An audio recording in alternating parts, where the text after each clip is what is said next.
Des scènes venues de l'Inde aux prises avec une vague meurtrière de coronavirus font le tour du monde entier.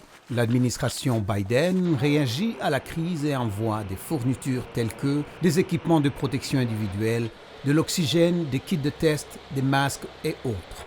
Les voyages de l'Inde vers les États-Unis seront limités à partir de ce mardi 4 mai.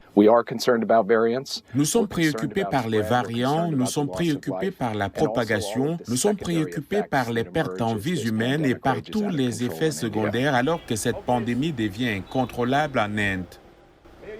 L'Inde compte plus de 19 millions de cas confirmés, plus de 215 000 décès selon le Centre de ressources sur le coronavirus de l'Université Johns Hopkins.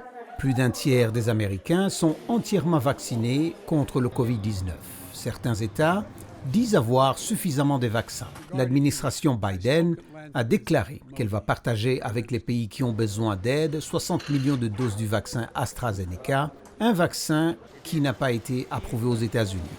Les experts en santé publique estiment que les États-Unis devraient faire ce qu'ils peuvent pour aider l'Inde et d'autres pays en difficulté. Nous devons aider l'Inde à maîtriser cela pour diverses raisons, surtout humanitaires. Il y a des problèmes géopolitiques, mais du point de vue strict de la santé publique, cette grande épidémie est également un terrain fertile pour plus de variantes.